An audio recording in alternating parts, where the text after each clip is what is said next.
They say if you walk near the old graveyard of Marir, just after sunset, when the wind starts whispering in tongues only the dead understand, you'll hear a girl laughing softly, laughing with someone no one else can see. And if you follow the sound, you might catch a glimpse of her, dancing with a man who has no shadow. Her name was Tendai. And her story is one that the elders refuse to finish telling. Because it begins with love. And ends with a curse. Tendai was born into silence.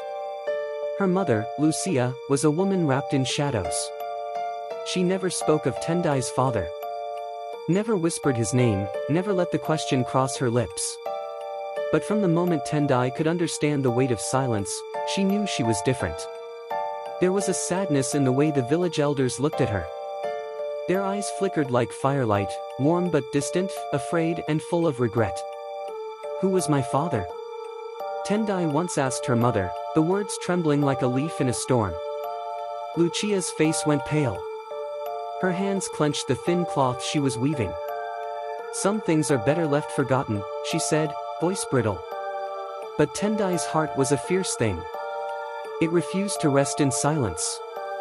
She grew up beside the graveyard, where cracked stones jutted from the earth like broken teeth. It was a lonely place, but it became her refuge. There, beneath the great fig tree, she found peace. She would sit for hours, humming songs her mother had never taught her, songs she felt in her bones. Sometimes, when the wind was soft and the moon was full, she would swear she heard someone humming back. Someone is watching me, she whispered to herself one evening. Not to harm me, but to keep me safe. When Tendai was 15, the dreams began. Strange dreams filled with mist and voices just out of reach. Every night, a soft lullaby floated through the darkness, drawing her toward the graveyard. She would wake with a start, heart pounding, as if someone had whispered her name close to her ear. One night, curiosity pushed her beyond fear. She crept out of her hut and walked barefoot through the cool grass toward the shadows. There, at the edge of the graveyard, she saw him. A man, tall and silent, standing beside a crumbled tombstone. He wore white, not like the dead wrapped in cloth, but glowing, as if carved from moonlight.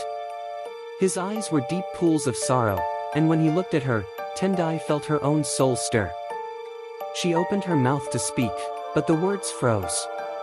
The man bowed gently, then vanished into the night like smoke. Days turned into weeks, and Tendai saw him again and again. She was no longer afraid. He never spoke at first, only watched, waiting. Then, one stormy evening, when the rains began to drum on the roof and lightning cracked across the sky, he spoke. You have grown beautifully, Tendai. His voice was soft, like a breeze through dry leaves. Tendai swallowed hard. Who are you? How do you know my name? I have known you since the night you were born, he said. I sang for you when no one else could. Her heart raced. Why are you here? He stepped closer, and Tendai felt the air chill. My name is Tawanda. Her breath caught. I am a spirit, what your people call Ngozi. Tendai's eyes widened. He continued. I was your mother's lover, before she was forced to marry another. Your father was my best friend, but he betrayed me. A silence so heavy it pressed on Tendai's chest. Tawanda's voice cracked with pain. He killed me. Tendai staggered back, the truth hitting her like a thunderclap. You died? Because of my family? He nodded slowly. I died with love still burning inside me, love for your mother, and now, for you. Tendai wanted to scream. To run.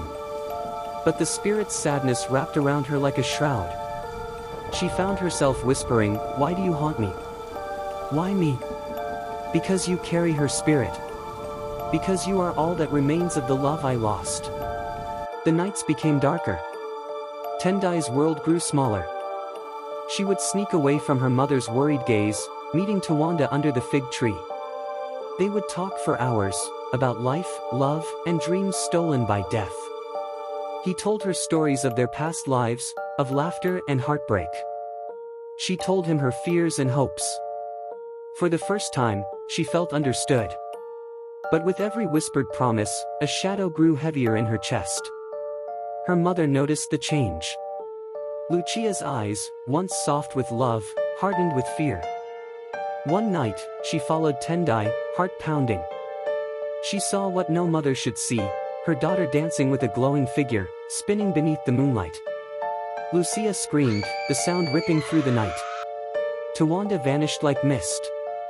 When Tendai returned, her mother waited, clutching ash and herbs. "You must stop this," Lucia begged. "He's dead," she cried. "He is a curse." But Tendai's heart rebelled. "He's the only one who truly loves me," she whispered. Tension rippled through the village. Elders gathered in secret. Muti was prepared. Prayers were whispered. But Tendai's love only deepened. Until the night he came with a final choice. "Come with me," Tawanda said, voice low. "In the spirit world, our love can live forever." Tendai's hands trembled. "I want to live," she said, tears streaming. He smiled sadly. "Then I will wait. Alone." At dawn, the fig tree stood scorched, blackened. 2 footprints lay in the ashes. One large, one small. Tendai was gone. Some say she fled. Others say she walked with Tawanda beyond the veil. But the elders know the truth. They say, never fall in love with a ghost.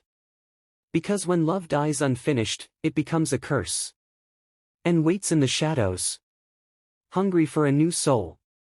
Please don't forget to leave a comment, like and subscribe.